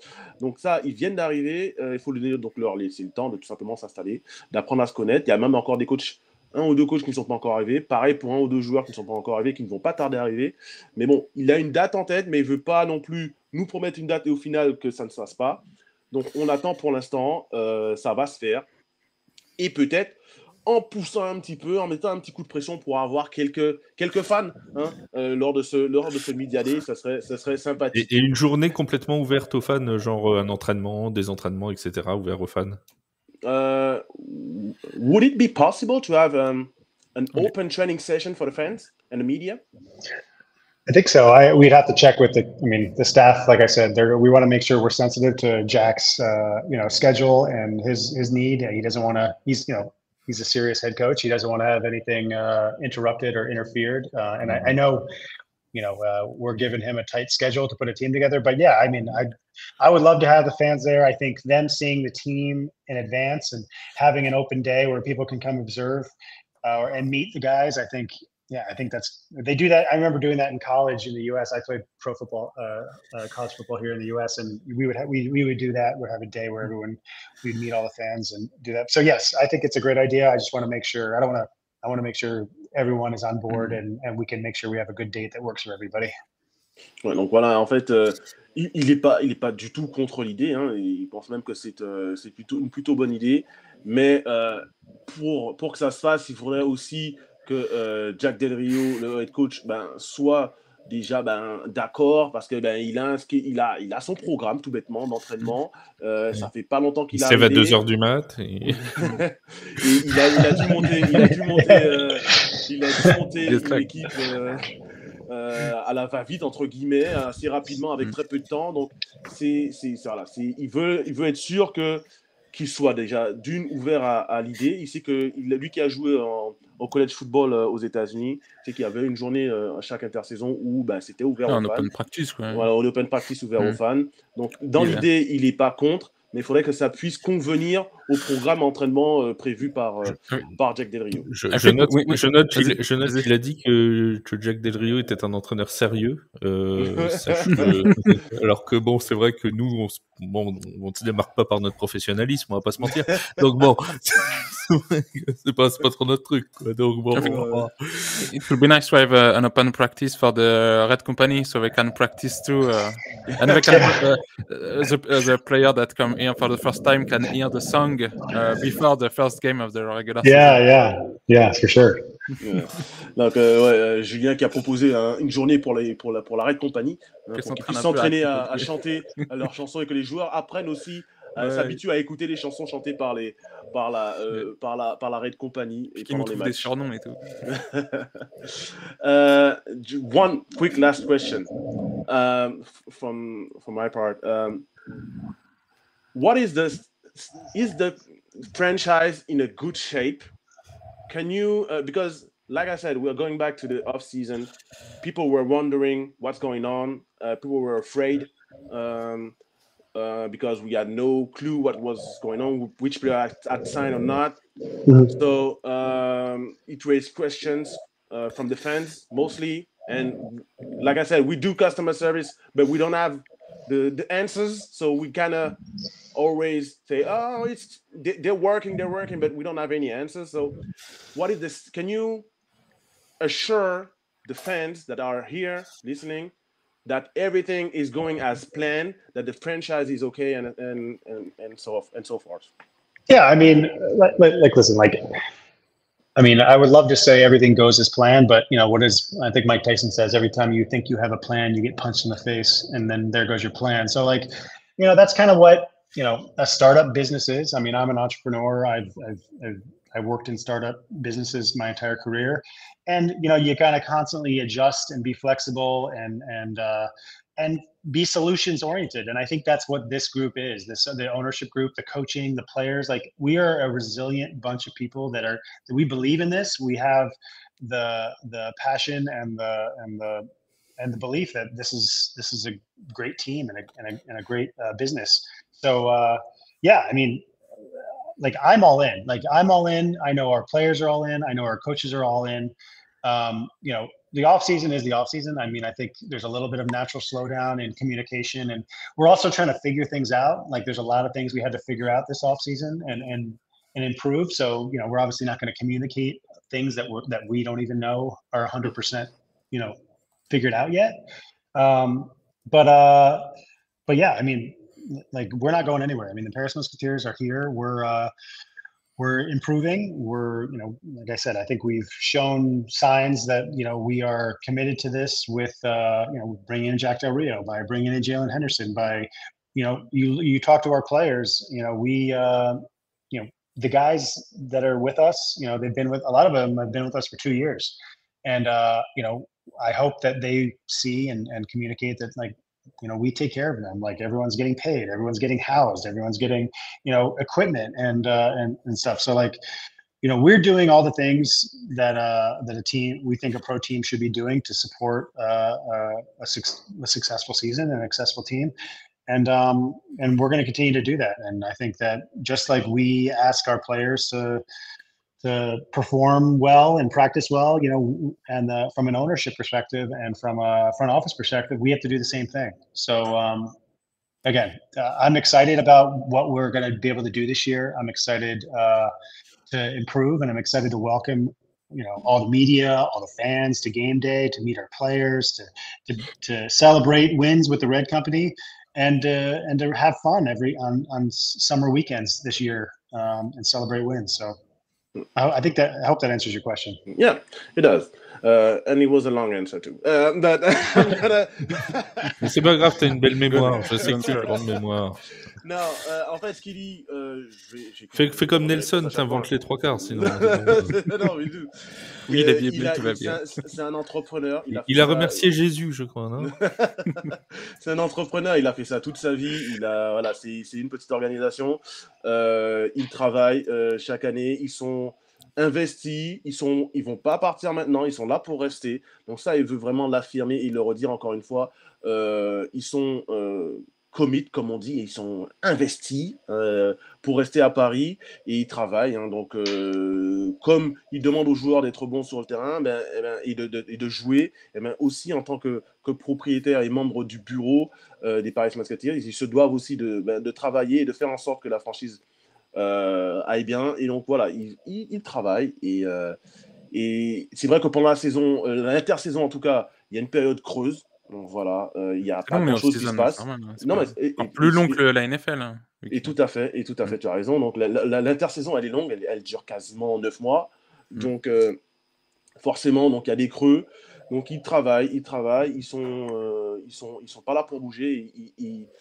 Et voilà, grosso modo, c'est ce qu'il nous dit, qu'il travaille, tout simplement. Et c'est là-dessus qu'on va refermer cette interview et ce premier épisode de l'ELF 2025. Alors on va se retrouver avant la saison qui commence, on le rappelle, le 17 mai par un match entre les Paris Musketeers et le Rainfire à Bauer. Ce sera à 18h. Wake, tu seras là. Moi, je serai là. Oui, Nathieu sera là. Enfin bref, il y a plein de gens qui seront là. Moi, je suis là. Donc, Jules sera là. Bon, voilà. Je ne promets pas, mais je veux venir. Donc, si je peux, Flav, je viens. tant que j'étais là, ça serait bien qu'on puisse faire un live pre-game, si c'est possible. Oui, voilà. non. Mais On va on va faire faire ça. Tiens, je vais le tellement à dire. parler. Vas-y, envoie l'idée à John, ça c'est le moment. I just had a great idea for game day because I'm a dude. I just think every time. I've always great ideas. And, Yeah, always. Ideas déjà. He's very smart. I would love, as a media, just not me, but the playoff as a whole, to have maybe a pre-game live at the stadium, during warm-ups or before warm-ups to introduce the game, talk about the game that is going to be played, and maybe have a coach, a player come, do a quick interview, and hype up the game. What do you think about that? Yeah, I mean, have you done media at our games before? I mean, you've come to the games, right, and done media down on the sidelines? No? I've never done media. I've done media on the sideline for the playoff game last year. But we didn't have a pre-game live, like a pre-game show. Yeah, no, I think that's a great idea. I mean, right now we're doing. Yeah, no, I think that's great. I think why don't you, like I said, Ito's kind of the main man on organizing a lot of that stuff and getting people down there. So I think, if you have an idea, I'd go to Ito and we'll figure something out. Une bouteille est lancée à la mer auprès de la communication des Mousquetaires de Paris. Donc, il pense que je suis un génie. Voilà, blague à part, il m'a demandé si j'avais déjà été sideline pour un match. Alors, j'ai pas été tout à fait sideline à Valenciennes, mais j'étais présent officiellement en tant que média. Non, t'étais destructeur d'épaule à Valenciennes. Mais je me suis pointé sur le terrain, on m'a juste viré après, mais je me suis quand même pointé sur le terrain. Et donc, il n'est pas contre en soi l'idée de l'émission pre-game pour parler du match, peut-être faire intervenir un joueur, un coach, pour discuter du match et du match à venir. Il n'est pas contre l'idée. Il faut voir avec ce fameux Edouard, c'est à lui de se débrouiller avec ça. Donc si tu es encore là, Edouard, on aimerait faire une émission pre-game pour parler du match, si possible en bord de terrain, pour donner envie aussi, et pour parler des Mousquetaires, tout simplement, parce qu'on est là, et je le rappelle, je me permets de le dire, Flav, pas me permettre de parler à ta place, et Julien aussi, je pense que je parle à ta place quand je dis ça, qu'on a envie que cette franchise, elle se développe, qu'on en parle un peu plus, et nous, en tant que médias, c'est ce qu'on essaye de faire. On n'est pas là pour couper l'herbe sous le pied des Mousquetaires ou donner des informations ou créer des rumeurs. Non, on est juste là pour faire en sorte que la franchise se développe et communiquer aux fans. On essaie de faire notre part du boulot comme vous faites votre part du boulot. Et en fait, on travaille ensemble et on a le même objectif. c'est que cette franchise, elle se pérennise et qu'il y ait de plus en plus de fans dans les stades. Et de plus en plus de médias qui s'y intéressent, parce que ce que disait John sur les investisseurs et l'éventuelle autre franchise, on serait les premiers chez The Playoff ravis que des gros médias s'intéressent aussi aux Mousquetaires. C'est pas notre équipe à nous, mais si un jour il y a des grands médias qui s'y intéressent, on sera ravis de leur en parler, de parler de ces Mousquetaires de Paris qu'on suit depuis maintenant très longtemps. Et effectivement, tu as raison de le rappeler, le but étant pour chacun, que ce soit le board, les joueurs, les dirigeants, la communication ou les médias, de faire grandir cette belle famille et cette belle entreprise. Et j'inclus aussi nos amis de la Red Company évidemment là-dedans. Donc, I just said that we as a media, we work with you guys. We got the same goals, the same objectives, to make the Paris Musketeers bigger, to have more fans coming into the game. So all we do is just try to communicate, talk about the team. And we are not here to make sensational news and stuff like that. That's not what the goal here is. The goal is to make the team bigger and to make the hype bigger, to make people interested. And maybe if some other media, bigger media than us, come, we will welcome them with open arms. And that's all we want is to make this franchise and this club and the players and the coaches bigger than they are right now. No, I mean, I agree. I think you guys and our fans and the Red Company, I mean, that is the lifeblood of this whole project. Like, if we can put a team together and we can show up at the field, but if like no one cares about it, no one comes and watches, then like, what are we even doing? So, like,